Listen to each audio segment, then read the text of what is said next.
Bonjour à tous, aujourd'hui nouvelle vidéo sur ERA7. Certains m'ont demandé sur YouTube et sur Twitch de faire un deck free-to-play. Donc je vais vous le présenter, j'ai déjà fait une game dans le quick match et ça s'est très bien passé. Donc on va aller dans la partie deck pour que je vous le montre. Alors c'est le deck que j'ai appelé gratuit. Si vous voulez refaire le même, je vous le mets en intégralité ici. Vous aurez juste à faire pause en le fabriquant.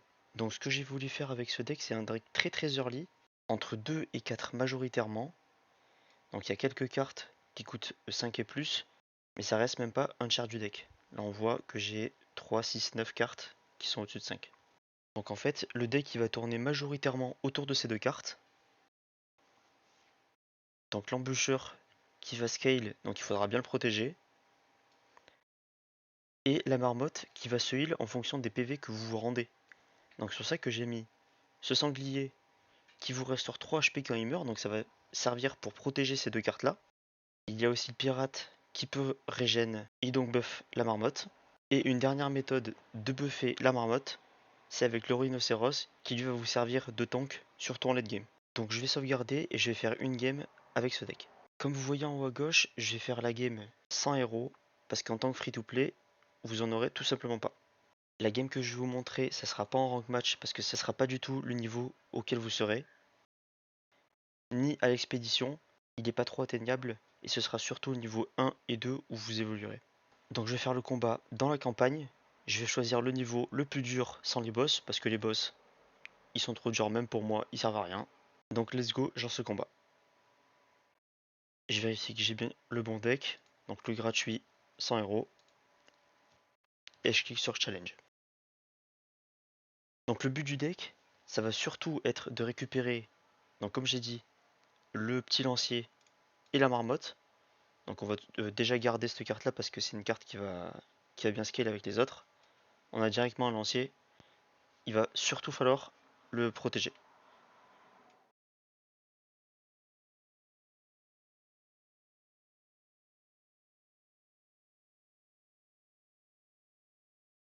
Là on peut voir qu'il commence déjà à se buffer.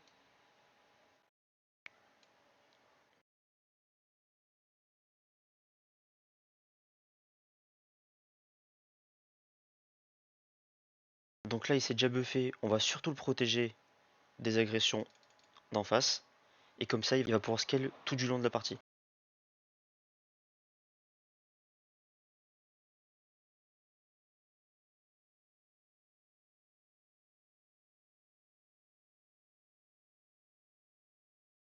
Donc cette carte là, carte très importante, quand vous aurez pris l'avantage dès le début, donc que ce soit dans n'importe quelle partie. Dès que vous allez avoir un personnage de plus que l'adversaire, il va s'auto-buff.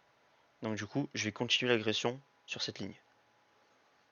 Donc là, j'ai pas trop de chance, il a posé les deux cartes. Ces deux cartes qui coûtent 2, du coup on est 3 contre 3. Mais c'est pas grave, je renforce la protection sur le lancier. Donc là on voit bon signe, j'ai eu une marmotte. Donc c'est vraiment ce que je cherchais. Donc je peux en mettre le cochon pour qu'il se fasse tuer. Donc tanker pour que la marmotte se fasse buff.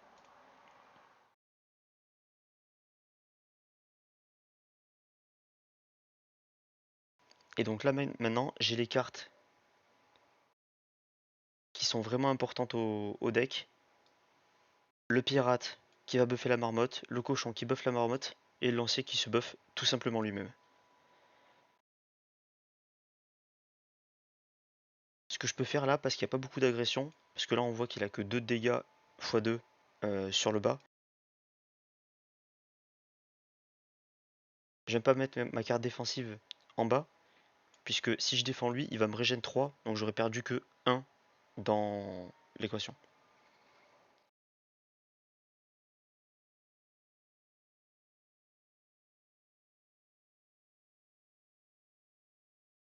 Donc là maintenant que je suis un peu low en PV, je vais pouvoir mettre ce personnage juste pour tanker.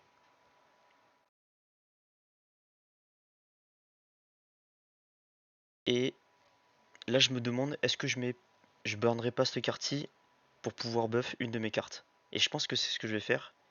Je vais aller buff le pirate, comme ça au lieu de me régénérer 3, il pourra me régénérer jusqu'à 6 PV.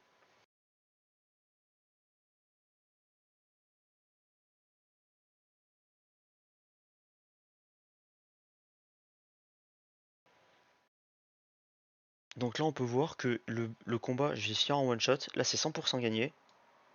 On peut mettre la carte n'importe où on veut. Ça c'est le combat le plus dur, donc hors boss bien entendu, de la campagne. Ça veut dire qu'avec ce deck là, vous pouvez faire toute la campagne normale. Vous voyez que même les boss, même moi je les fais pas parce que c'est vraiment pas intéressant. Les cartes sont très peu utiles. Cette carte là, limite j'aurais pu la mettre pour upgrader le deck.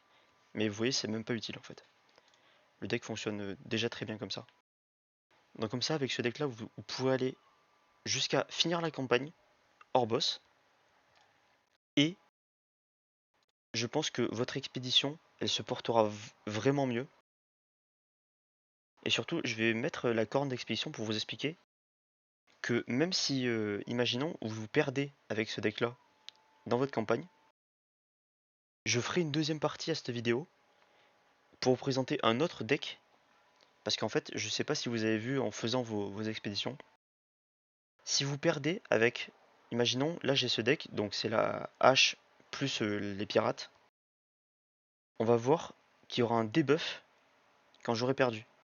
Donc, imaginons, là je fais 3 combats, troisième combat, je perds avec ce deck, j'aurai un debuff de 50% sur si je joue un deck pirate et un deck berserker. Donc ça veut dire que comme vous avez 3 vies,